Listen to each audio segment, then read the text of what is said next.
Alright guys, this is the PlayStation 5 reveal. Finally, we're gonna get some details. I think Mark Cerny is gonna come out and talk to us.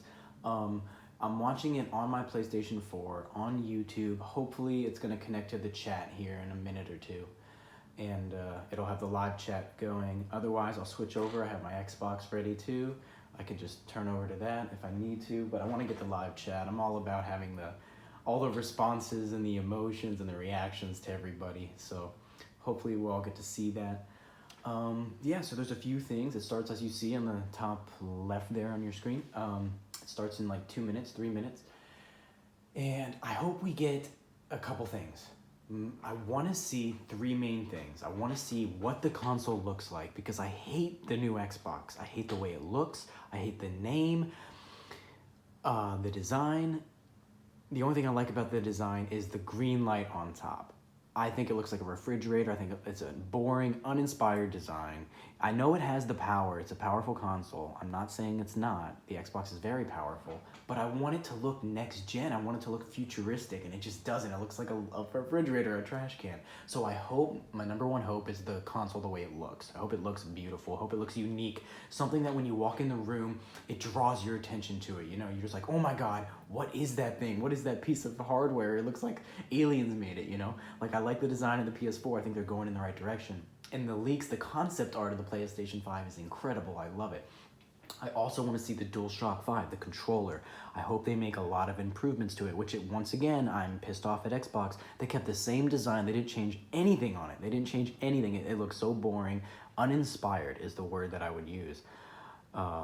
I don't like the thumbsticks on the Xbox controller, especially the left thumbstick. That's really the one that gets me. It's placement on the controller. When I rest my thumb down, and I don't have big hands, I have normal sized hands. When I rest my thumb down on the controller, my thumb naturally falls way past the left thumbstick. So in order to move the left thumbstick, I need to bend my thumb backwards at this weird angle in order to use it. I just don't like it. So hopefully, you know, the PlayStation 5 looks different on the controller front, has different features, you know, new features, and I want the console to look different, and I know the power is going to be there. That's like one of the least of my concerns, because I know the power is going to be there. They have to be able to compete with the PlayStation 10 plus teraflops or whatever, you know. They have to be able to compete with Xbox. So other than that, it would be really nice if they announced a PlayStation 5 Pro as well, like 2 consoles. That'd be really cool. I don't know if they're going to do that, but we'll see. All right, it starts in 30 seconds. Here we go. I apologize for my chair. It's a piece of crap chair. It's making all the noises.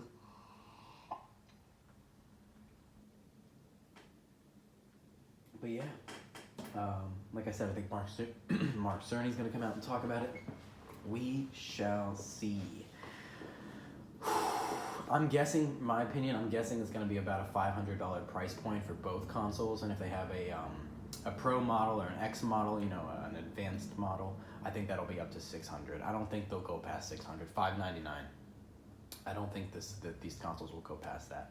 Anywhere from $500 to $600, that's my guess on the prices. Coming out this fall, November, I'm guessing November. If they want to push it really far back because of the situation that's been happening all over the world, okay, they could push it to December, but there's no way these consoles don't come out before Christmas, like guaranteed.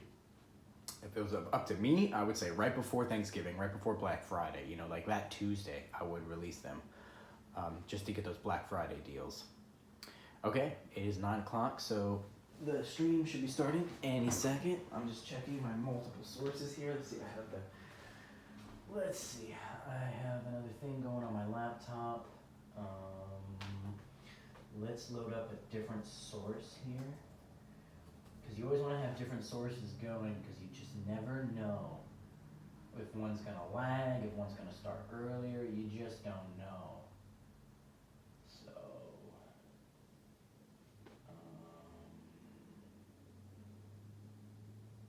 yeah, so I'm guessing, like I said, 500 to 600. Here we go. There's the chat. Here it comes. Yes. No, get those stats out of there. What are you doing? Is that the stats for nerds? We don't want that up right now.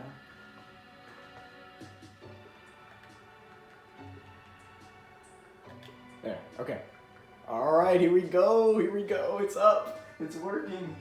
Yeah, buddy, lightweight. Look at all those. Davy Jones. Look at all the chat. I love the chat, man. I don't know. I'm all about it because it's just, It's a real-time live feed of just different thoughts around the world. You know, I imagine, I talk about it a couple times, I imagine in the future on the bottom of the screen we're gonna have these like psychological statistics, and you can choose to put them on or put them off. It can show you, in my opinion, like I wanna help develop this technology. It's not there yet, no one has it. Where you can see how many people are liking at what stage, what the overall sentiment is it positive, is it negative, people's heart rates, people's breathing, you know, if they're touching their controllers or whatever, just to get a more accurate feel of what's happening. So when something happens on the screen, you can see the psychological chart on the bottom, you know, it'll take up like the bottom like 10% of the screen down there. I want to be able to see, you know, what people are feeling, you know, instead of just the chat. I want other ways of understanding. Is it turning green? Is it red? Is it blue? Is it neutral? You know, it should be like a little wave graph of people's sentiment, you know, the market sentiment, the viewer sentiment on what people's opinions are, on their thoughts. Are there a lot of positives, negatives? I think YouTube does it a little bit. If you're live streaming, you can like put hearts and stuff in and thumbs up. They should have that, but it more scientific and more streamlined, going across the screen on the bottom. All right, PS5, let's go, baby. The next gen, the future is here, man. The future is here. Everyone is quarantined, by the way. Where I live, we are all staying inside. Hi. Unfortunately, we had to cancel the talk that we had planned for GDC. Oh my God. I was like, what? We do have some super exciting news about PS5. Yes. And who better to bring that to Mark you Cerny. than the one and only Mark Cerny. Let's Without go. further ado, over to you, Mark. Let's go. I thought he was going to say we have to cancel today. I'm like, what? There will be lots of chances later on this year to look at the PlayStation 5 games. Okay, Today, I that's want fine. to talk a bit about our goals for the PlayStation 5 hardware. That's fine. And how they influenced the development of the console. I think you all know I'm a big believer in console generation. Yes. Once every Good, 5, they're gonna show us the 6, or console. 7 years, Come on. a console arrives with substantially new capabilities. Come on. There's a lot of learning by the game developers, hopefully not too overwhelming, and soon there's games that could never have been created before. Now, it used to be that as a console designer, you'd somehow intuit what would be the best set of capabilities for the new console, and then build it in complete secrecy. For the PlayStation consoles, that period lasted through PlayStation 3, a powerful and groundbreaking console, but also one that caused quite a lot of heartache, as it was initially difficult to develop games for. So, starting with PlayStation 4, we've taken a different approach, roughly centered around 3 principles. The first of these is listening to the developers, which is to say that a lot of what we put into a console derives directly from the needs and aspirations of the game creators. Logic. We definitely do have some ideas Good. of our own, but at the core of our philosophy for designing consoles is that game players are here for the fantastic games, which is to say that game creators matter. Anything we can do. Are those to make humans life or easier for mannequins? game You creators guys- or help them you guys see that? realize Okay, they their are. dreams, we will do. They're moving. So, about once every 2 years, I take a tour of the industry. I go to the various developers and publishers, sit down, and discuss how they're doing with the current consoles and what they'd like to see in future consoles. This requires weeks on the road, as reaching the bulk of the game creators involves talking to well over 100 people at something like 24 publishers and developers. And it is incredibly valuable. By the way, the feature most requested by the developers, that was an SSD, which we were very happy to put in the hardware, but a lot of problem solving was required. Why is it like 540p? What is going on? And surrounding systems Give me later that on 4K. in this talk. It's also key to make a generational leap while keeping the console sufficiently familiar to game developers. I think about this in terms of sufficiently familiar God. to game developers. I think about this in terms of balancing evolution and revolution. Now, with PlayStation 1, 2, and 3, the target was a revolution each time with a brand new feature set. Oh, That no. was great in many ways, but time for the developers Don't to keep get the up and same running console along look. with each console. In the past, I've called this time to triangle. Here's what I had for those 3 consoles. To be clear, I'm not talking about time to make a game. Developers will be ambitious, and it may take them 6 years or so to realize their vision. What I'm talking about is that dead time before graphics and other aspects of game development are up and running, and trying to minimize that. On the other hand, if we're trying to reduce that dead time to 0, that means the hardware architecture can't change at all. We're handcuffed. We need to judge for each feature what value it adds and whether it's worth the increase in developer time needed to support it. So with PlayStation 4, we were able to strike a pretty good balance between performance and familiarity. We don't require learning back to PlayStation 1 levels. Nice.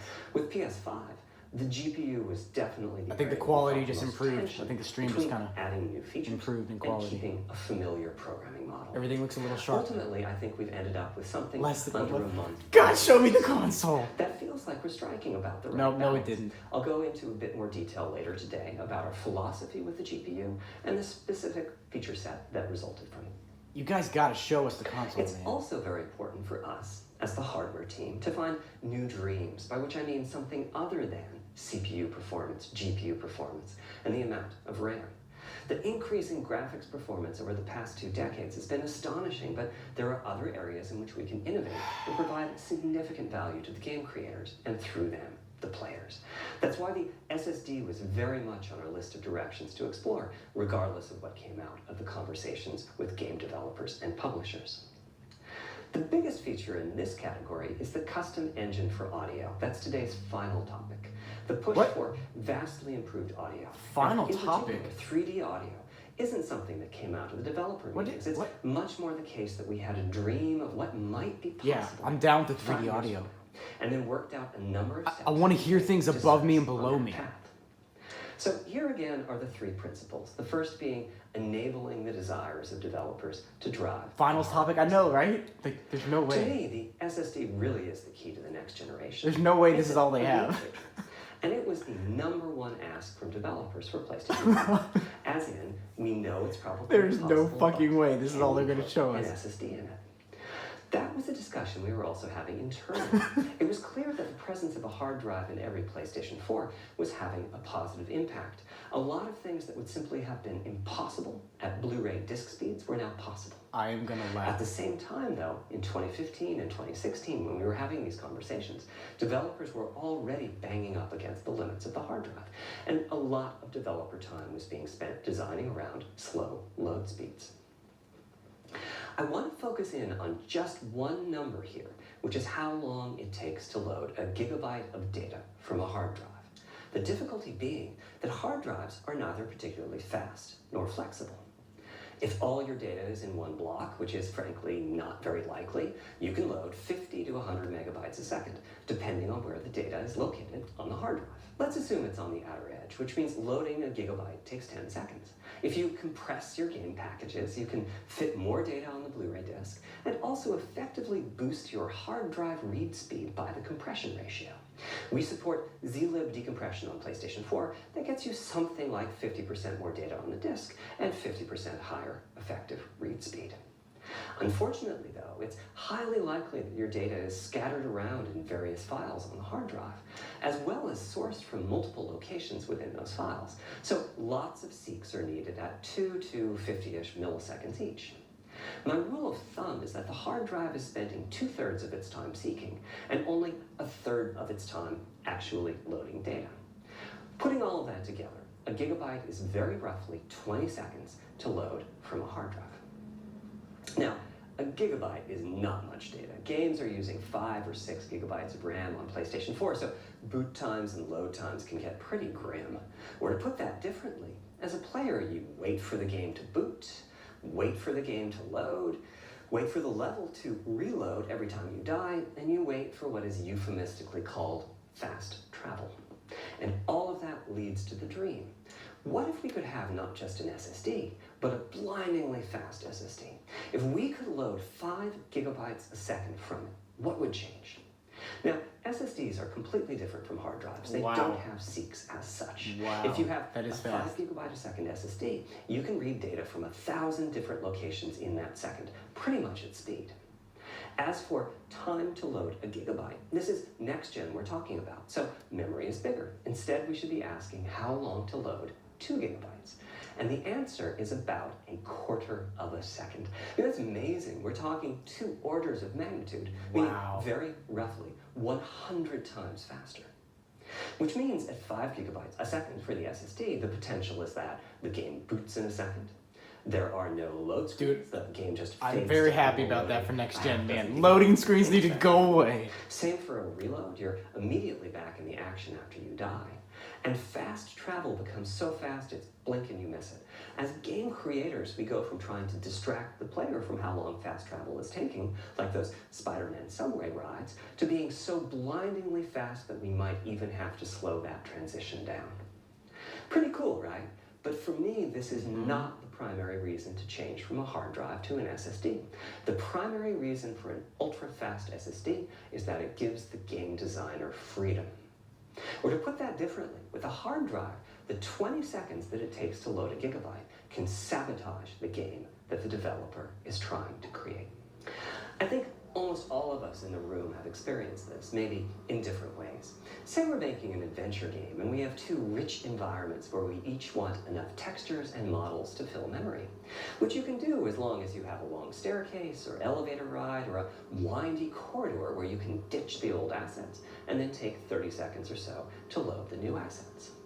Having a 30-second elevator ride is a little extreme. More realistically, we'd probably chop the world into a number of smaller pieces and then do some calculations with sight lines and run speeds like we did for Haven City when we were making Jak 2. The game is 20 years old, but not much has changed since then. All those twisty passages are there for a reason. There's a whole subset of level design dedicated to this sort of work, but still, it's a giant distraction for a team that just wants to make their game. Right. So when I talked about the dream of an SSD, part of the reason for that 5 gigabyte a second target was to eliminate loads, but also part of the reason for that target was streaming.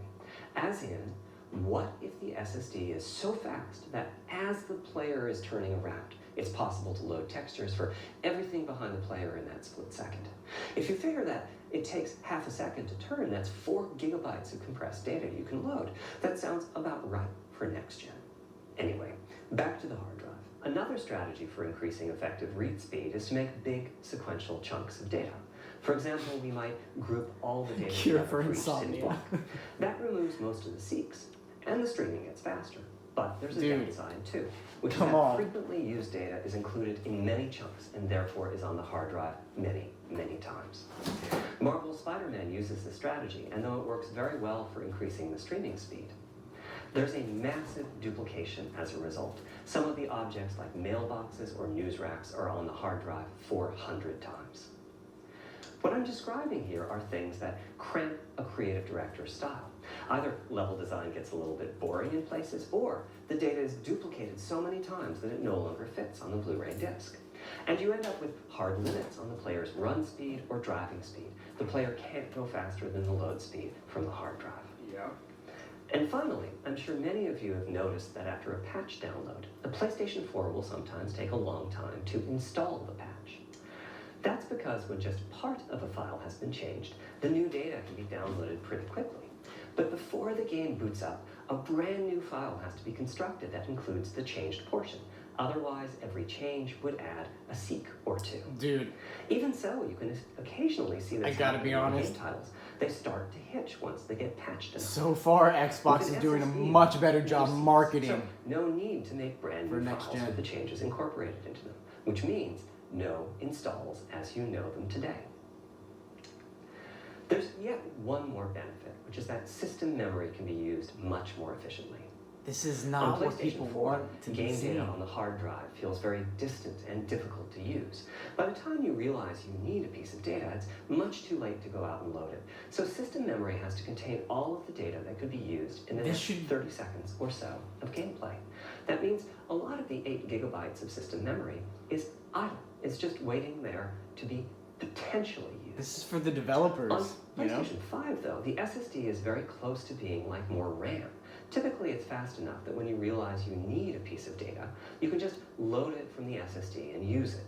There's no need to have lots of data parked in system memory waiting to potentially be used. A different way of saying that is that most of RAM is working on the game's behalf. This is one of the reasons that 16 gigabytes of GDDR6 feels right for PlayStation 5. The presence of the SSD reduces the need for a massive intergenerational increase in size. So back to the dream of the SSD. Here's the set of targets. boot the game in a second, no load screens, design freedom, meaning no twisty passages or long corridors, That's good. more game on the disk and more game on the SSD, and finally, those patch installs go away. The reality, though, is that the SSD is just one piece of the puzzle. There's a lot of places where bottlenecks can occur in between the SSD and the game code that uses the data. You can see this on PlayStation 4. If I use an SSD with 10 times the speed of a standard hard drive, I probably see only double the loading speed, if that. For PlayStation 5, our goal was not just that the SSD itself be 100 times faster, it was that game loads and streaming would be 100 times faster. So every single potential bottleneck needed to be addressed. And there are a lot of them. Let's look at check-in and what happens when its overhead gets 100 times larger. Conceptually, check-in is a pretty simple process. Data is loaded into system memory from the hard drive or SSD. It's examined. A few values are tweaked to check it in, and then it's moved to its final location. At the SSD speeds we're talking about, that last part, moving the data, meaning copying it from one location to another, takes roughly an entire next-gen CPU core. And that's just the tip of the iceberg. If all the overheads get 100 times larger, that will cripple the frame rate as soon as the player moves, and that massive stream of data starts coming off the SSD. So to solve all of that, we built a lot of custom hardware, namely a custom flash controller and a number of custom units in our main chip. The flash controller in the SSD was designed for smooth and bottleneck-free operation, but also with games in mind. For example, there are 6 levels of priority when reading from the SSD. Priority is very important. You can imagine the player heading into some new location in the world and the game requesting a few gigabytes of textures. And while those textures are being loaded, an enemy is shot and has to speak a few dying words. Having multiple priority levels lets the audio for those dying words get loaded immediately. On one side, that flash controller connects to the actual flash drives that supply the storage. To reach our bandwidth target of 5 gigabytes a second, we ended up with a 12-channel interface. 8 channels wouldn't be enough.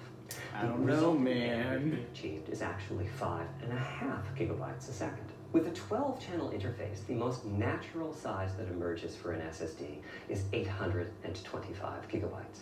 The key question for us was, is that enough? I mean, it's tempting to add more, but flash certainly doesn't come cheap, and we have a responsibility to our gaming audience to be cost-effective with regards to what we put in the console.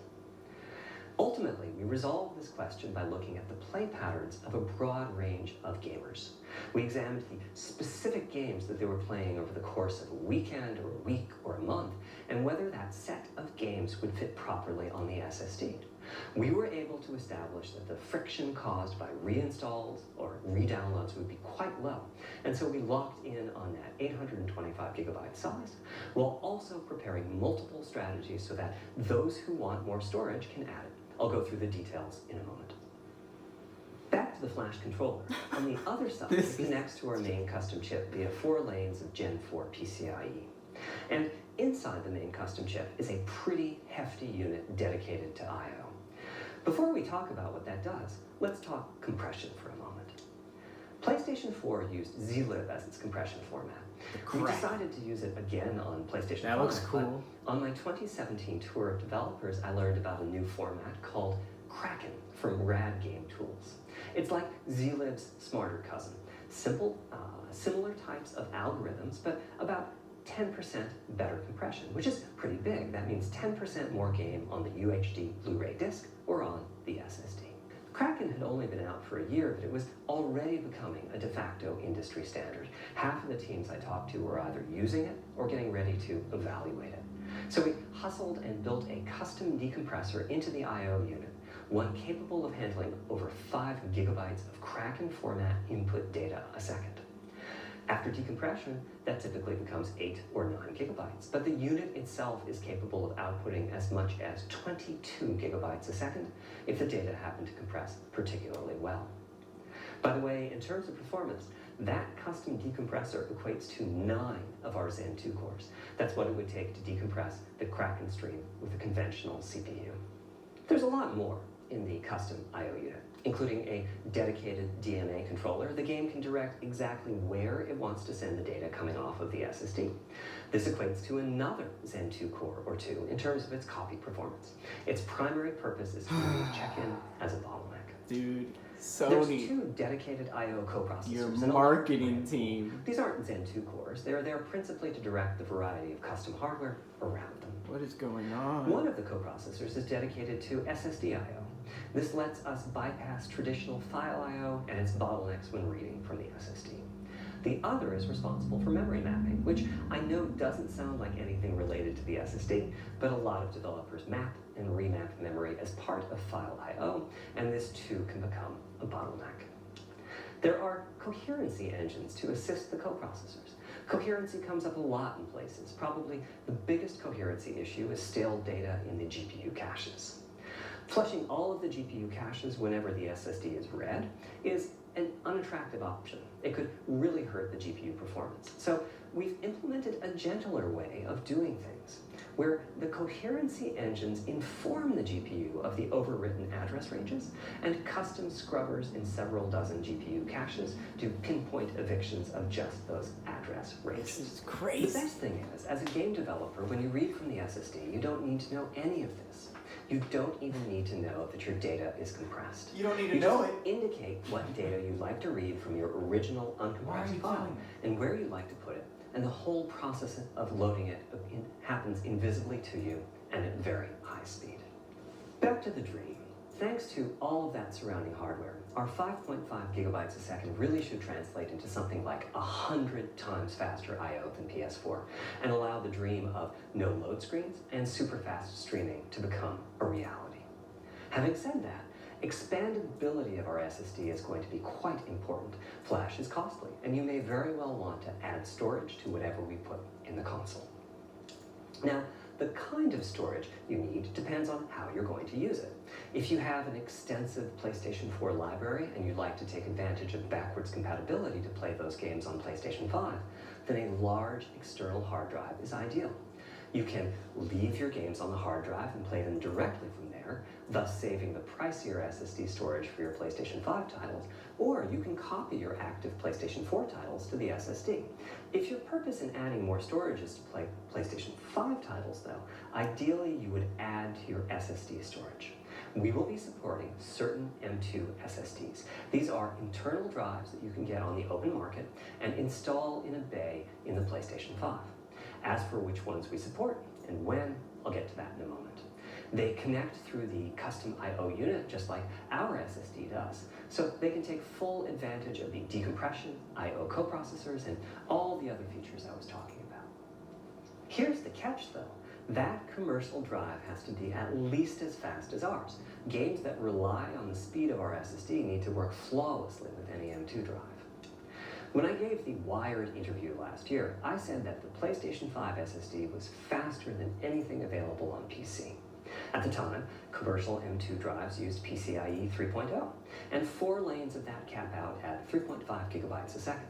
In other words, no PCIe 3.0 drive can hit the required spec. M2 drives with PCIe 4.0 are now out in the market. We're getting our samples and seeing 4 or 5 gigabytes a second from them. By year's end, I expect there will be drives that saturate 4.0 and support 7 gigabytes a second. Having said that, we are comparing apples and oranges though, because that commercial M2 drive will have its own architecture, its own flash controller, and so on. For example, the NVMe specification lays out a priority scheme for requests that the M2 drives can use. And that scheme is pretty nice, but it only has 2 true priority levels. Our drives support 6. We can hook up a drive with only 2 priority levels, definitely, but our custom I/O unit has to arbitrate the extra priorities rather than the M2 drive's flash controller. And so the M2 drive needs a little extra speed to take care of issues arising from the different approach. That commercial drive also needs to physically fit inside of the bay we created in PlayStation 5 for M2 drives. Unlike internal hard drives, there's unfortunately no standard for the height of an M2 drive, and some M2 drives have giant heat sinks. In fact, some of them even have their own fans. Right now, we're getting M2 drive samples and benchmarking them in various ways. When games hit beta as they get ready for the PlayStation 5 launch at year-end, we'll also be doing some compatibility testing to make sure that the architecture of particular M2 drives isn't too foreign for the games to handle. Once we've done that compatibility testing, we should be able to start letting you know which drives will physically fit and which drive samples have benchmarked appropriately high in our testing. It would be great if that happened by launch, but it's likely to be a bit past it, so please hold off on getting that M2 drive until you hear from us. Okay, back to our principles. My God. Balancing evolution and revolution is the second of them. This was definitely a recurring theme with the GPU. We need new GPU features and capabilities. If we only have more performance, it's not really a new generation of console. Of course, many of these capabilities result in more performance. That's part of why a PlayStation 5 teraflop is more powerful than a PlayStation 4 teraflop. But we aren't just looking for the performance. We also need the ability to do something with the GPU that could not have been done before. And we need higher performance per watt. Every time we double the performance of some GPU component, we don't want to find out we've doubled the power consumed and the heat produced. But at the same time, we have to make sure the GPU can run PS4 games, and we have to ensure that the architecture is easy for the developers to adopt. Now, backwards compatibility was handled masterfully by AMD. They treated it as a key need throughout the design process. As our solution to adding new features without blindsiding developers, we made sure that if there were new significant features, it would be optional to use them. The GPU supports ray tracing, but you don't have to use ray tracing to make your game. The GPU supports primitive shaders, but you can release your first game on PlayStation 5 without making any use of them. Before I get into the capabilities of the GPU, I'd like to make clear 2 points that can be quite confusing. First, we have a custom AMD GPU based on their RDNA 2 technology. What does that mean? AMD is continuously improving and revising their tech. For RDNA 2, their goals were, roughly speaking, to reduce power consumption by re-architecting the GPU to put data close to where it's needed, to optimize the GPU for performance, and to add a new, more advanced feature set. But that feature set is malleable, which is to say that we have our own needs for PlayStation, and that can factor into what the AMD roadmap becomes. So collaboration is born.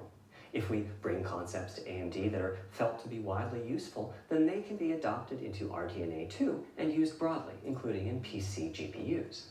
If the ideas are sufficiently specific to what we're trying to accomplish, like the GPU cache scrubbers I was talking about, then they end up being just for us.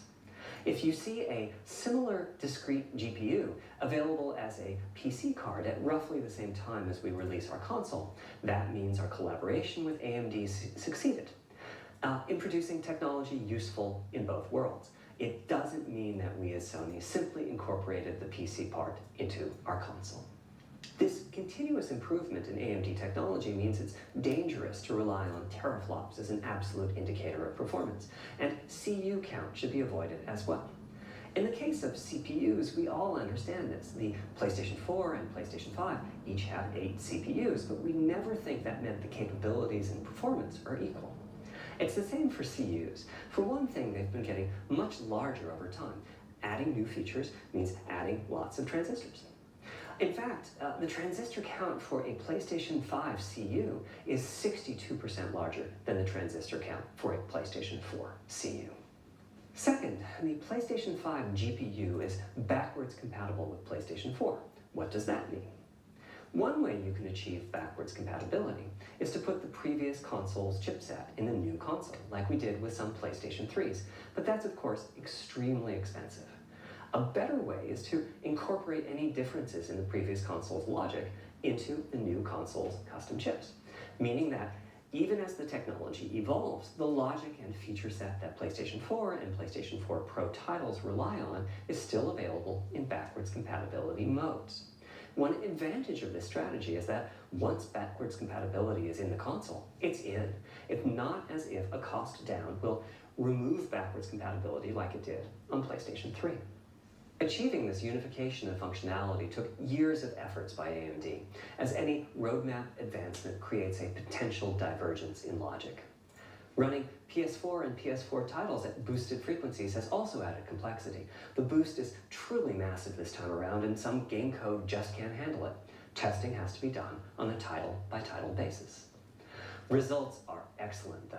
We recently took a look at the top 100 PlayStation 4 titles as ranked by playtime, and we're expecting almost all of them to be playable at launch on PlayStation 5. Good. With regards to new features, as I said, our strategy was to try to break new ground, but at the same time not to require use of the new GPU capabilities. Oh my For god. more than a decade, GPUs have imposed a restriction on game engines.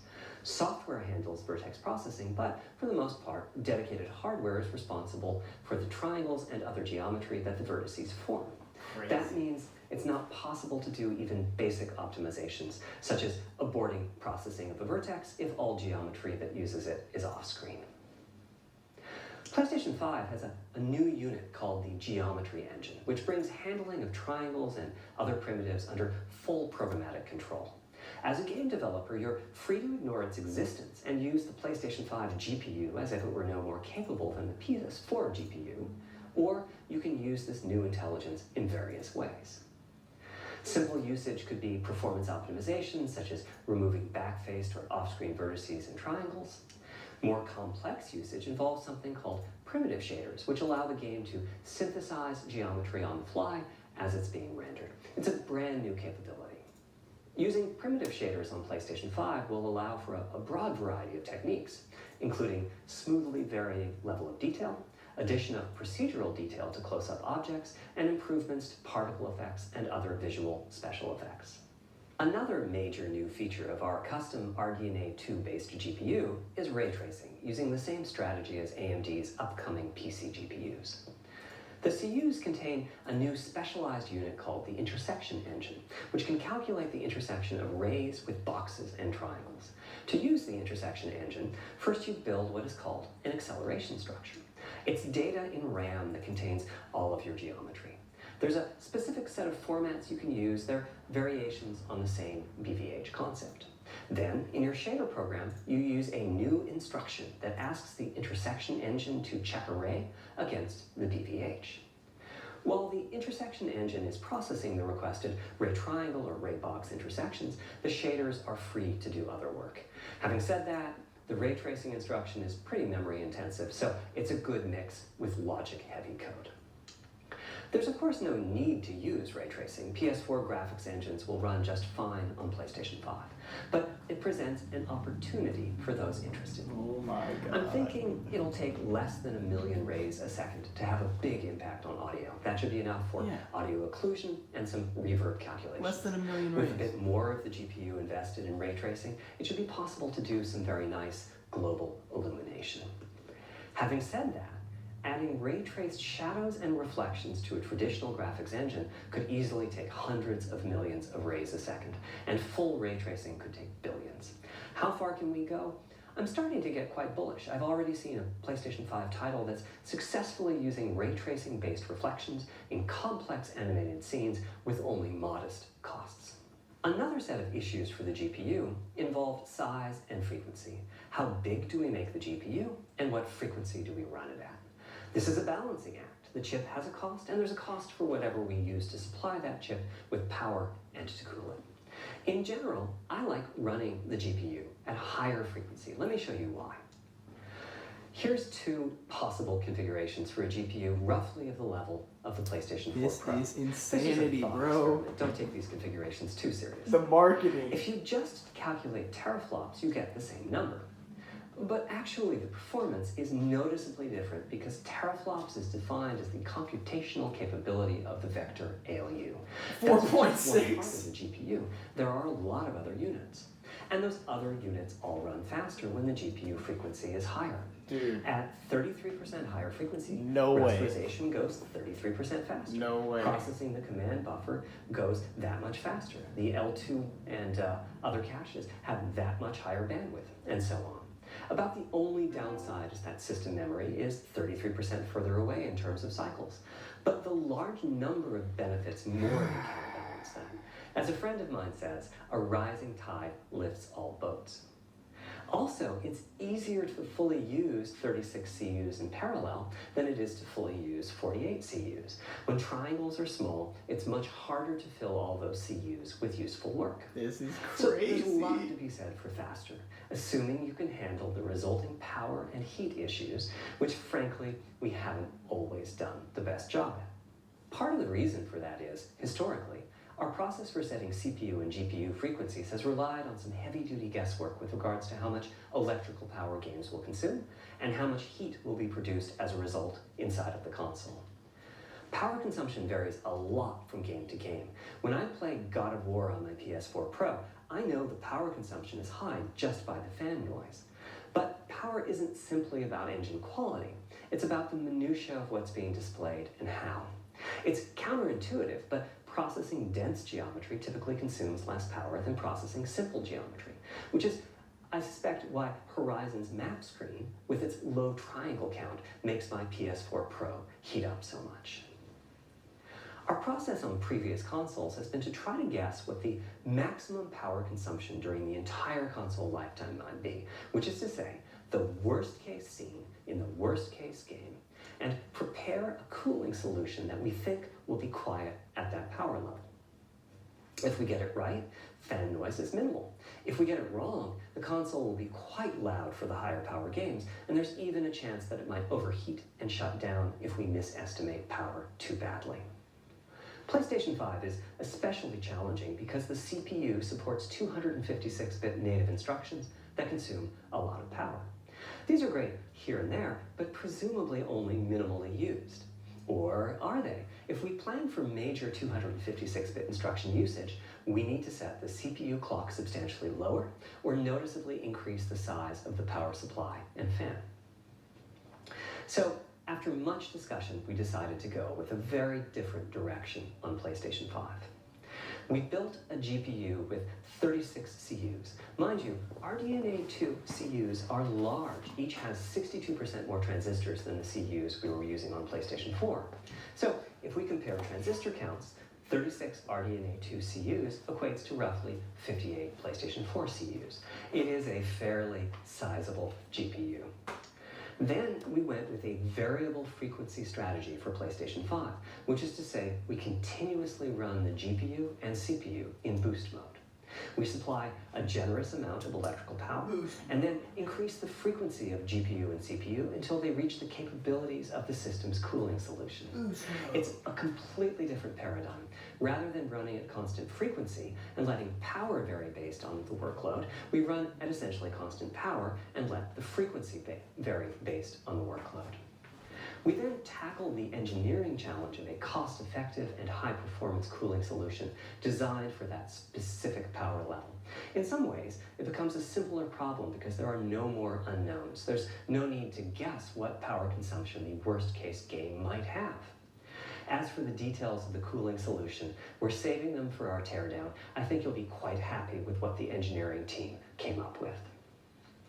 So, how fast can we run the GPU and CPU with this strategy?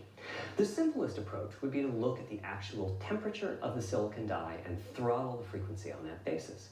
But that won't work. It fails to create a consistent PlayStation 5 experience. It wouldn't do to run a console slower simply because it was in a hot room.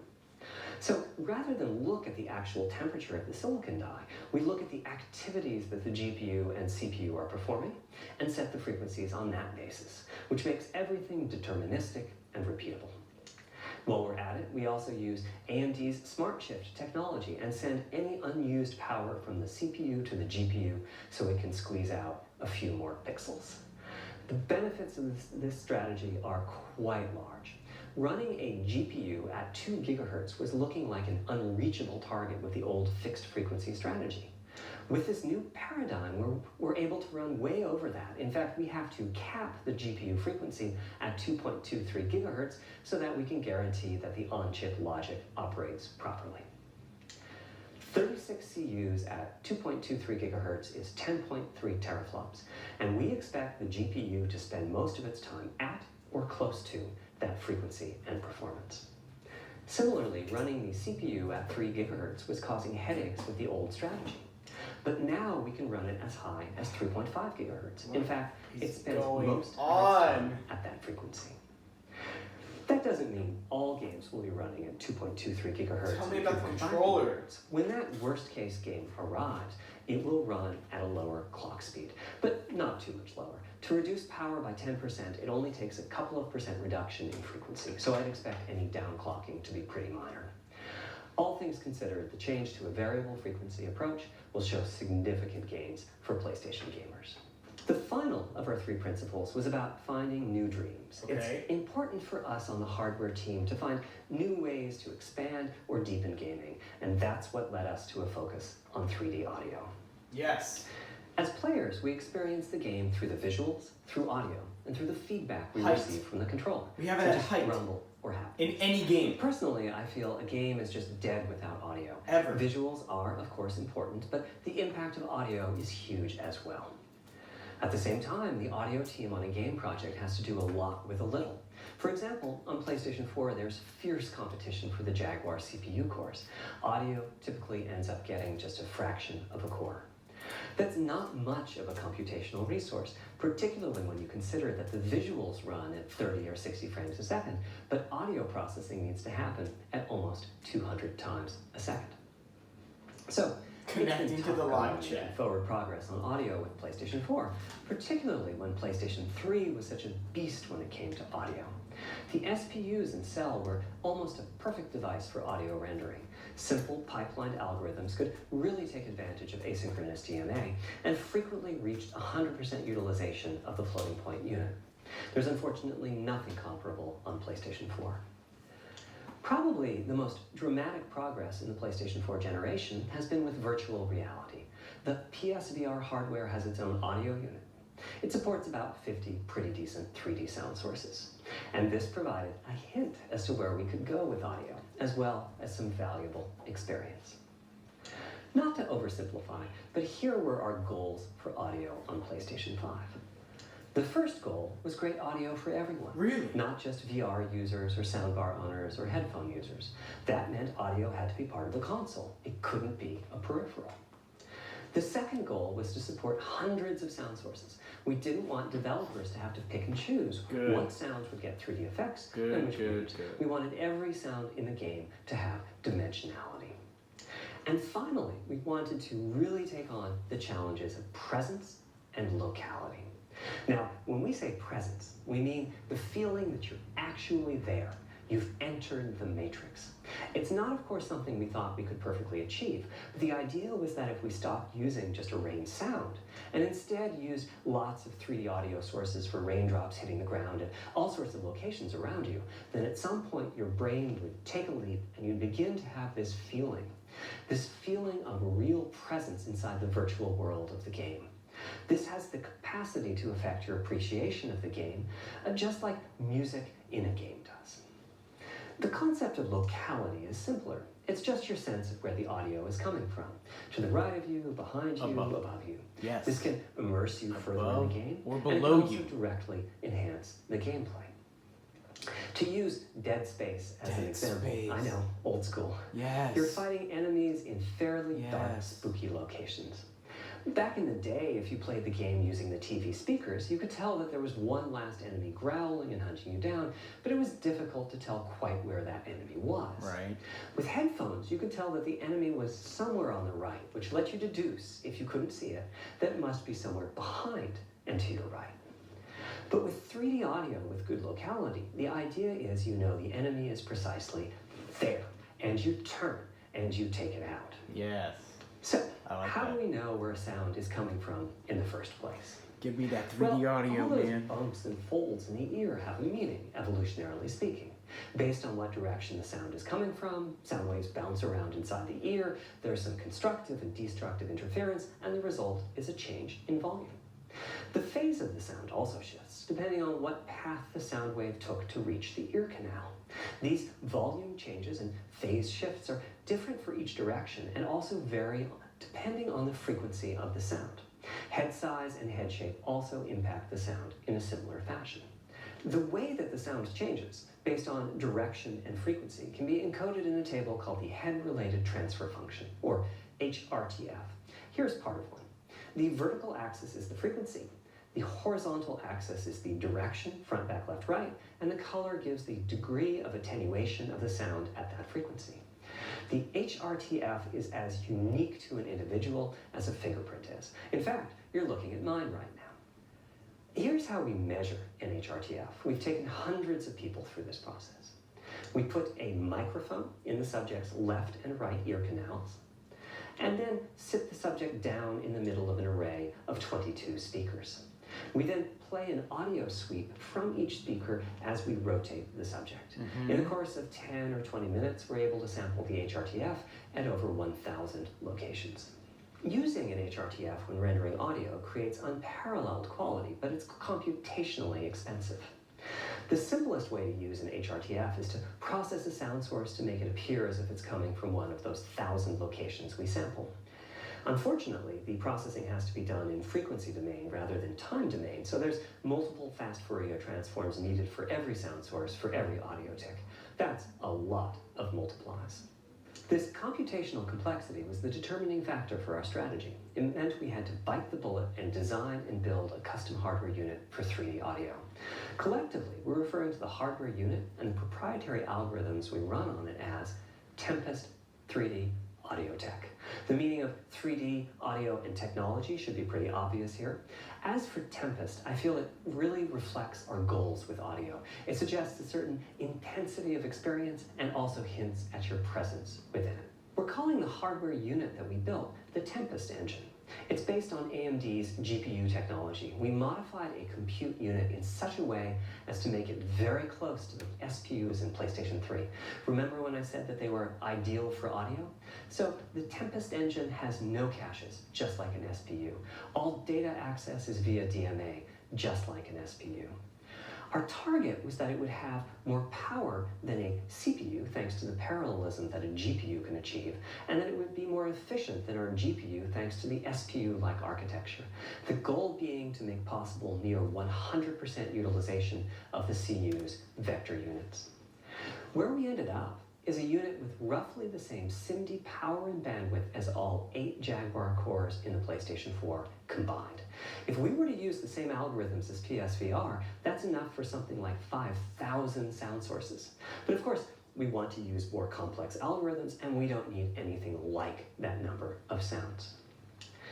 It would have been wonderful if a simpler strategy, such as using Dolby Atmos peripherals, could have achieved our goals, but we wanted 3D audio for all, not just those with licensed soundbars or the like. Also, we wanted many hundreds of sound sources, not just the 32 that Atmos supports. And finally, we wanted to be able to throw an overwhelming amount of processing power at the problem. And it wasn't clear what any peripheral might have. Oh, so it's going to be even way better than Dolby Atmos. With the Tempest engine, we even nobody even uses Dolby Atmos Atmos. The games. We're just skipping that. Games want to make use of convolution reverb and other algorithms that are either computationally expensive or need high bandwidth. But the primary purpose of the Tempest engine remains 3D audio. Now, 3D audio is a major academic research topic. It's safe to say that no one in the world has all of the answers. And the set of algorithms that has to be invented, tuned, or implemented to realize our vision for 3D audio is immense. For example, use of HRTFs in games is quite complex. Before, I talked about making a sound source appear as if it's coming from one of those 1,000 HRTF sample locations. But for high-quality 3D game audio, we have to handle other possibilities. The sound source might not be at one of the 1,000 HRTF sample locations, so we have to blend the HRTF data from the closest locations that we have sampled. The sound source might be moving, which needs very special handling as that blend keeps changing, and that can cause phase artifacts in the resulting audio. Or the sound source might have a size to it, meaning it should feel as if it's coming from an area rather than a single point. There's also whole categories of approaches to be handled. 3D audio can be implemented using individual processing of 3D sound sources, but alternatively, ambisonics can be used for 3D audio. Ambisonics being somewhat like the spherical harmonics used in computer graphics. And finally, there's audio devices. The player might be using headphones or TV speakers, or have a higher-end surround sound setup with 6 or more speakers, all of which need different approaches. That's a lot of variations. It's nice to have the computational resources of the Tempest engine, but it's clear that achieving our ultimate goals with 3D audio is going to be a multi-year, step-by-step process. Having said that, headphone audio implementation is largely complete at this time. Good. It was a natural place for us to start. With headphones, we control exactly what each ear hears, Good. and therefore the algorithmic development and implementation are more straightforward. I just want to hear things above For and below TV me. speakers and stereo speakers, we're in the process of implementing virtual surround sound. The idea being that if you're sitting in a sweet spot in front of the TV, then the sound can be made to feel as if it's coming from any direction, even behind you. Virtual surround sound has a lot in common with 3D audio on headphones, but it's more complex because the left ear can hear the right speaker and vice versa.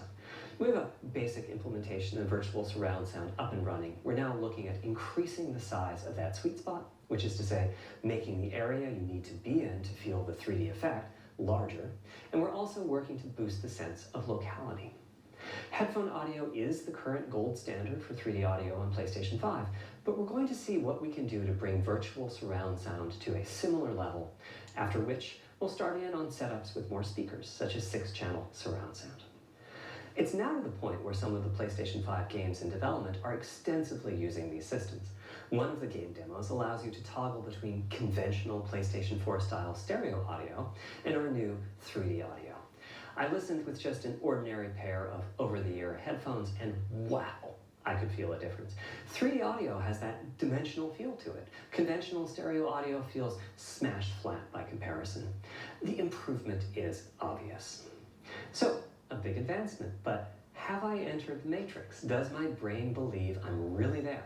Like I was talking about earlier when I explained our target of presence. Well, the answer is no. But you've probably caught on to what's missing here, namely whose HRTF was being used. It wasn't mine, it was the default HRTF. The audio team analyzed the hundreds that they measured and chose the one they felt was the closest fit to the total game playing audience. This shows a piece of the default HRTF on the left and my HRTF on the right. You can see that the general features are much the same, but the details are quite different. With the default HRTF, as I said, the 3D audio sounds pretty great. When I use my HRTF, though, the audio reaches a higher level of realism, which is to say that when using headphones and my HRTF, I occasionally get fooled and even think a sound is coming from the real world when it's actually coming from the game. A corollary to this is that there are a few people whose HRTFs are sufficiently far from the default HRTF, that's the red dot here, that they can toggle between PS4 style and PS5 style audio and not sense much difference. I've had a few people describe the PlayStation 5's 3D audio as sounding like a bit better stereo audio. Presumably they're the ones at the very edges of this diagram. Which means what HRTF you're using is key. I'd like everyone to be able to experience what I'm experiencing, but obviously it's not possible to measure the HRTF of every PlayStation user. That means HRTF selection and synthesis are going to be big topics going forward as the Tempest technology matures. At PlayStation 5 launch, we'll be offering a choice of 5 HRTFs. There's a simple test where you pick the one that gives you the best locality. That's just the first step, though. This is an open-ended research topic. Maybe you'll be sending us a photo of your ear and we'll choose a neural network to pick the closest HRTF in our library. Maybe you'll be sending us a video of your ears and your head and we'll make a 3D model of them and synthesize the HRTF. Maybe you'll play an audio game to tune your HRTF. We'll be subtly changing it as you play and hone in on the HRTF that gives you the highest score, meaning that it matches you the best. This is a journey we'll all be taking together over the next few years. Ultimately, we're committing to enabling everyone to experience that next level of realism. Hopefully, I've been able to illustrate a bit about our design and decision-making process today and why PlayStation 5 has the feature set that it does. Now comes the fun part. We get to see how the development community takes advantage of that feature set. I'm hoping for the completely unexpected. Will it come from audio, ray tracing, the capabilities of the SSD, or something else? I guess we'll find out soon enough. Thank you for your time today. Wow. Wow. Wow, dude. Wow. I am just Sony, I mean, it's good stuff. It's just the way they went about it, the marketing and the presentation. It is not what we need right now. Oh my God.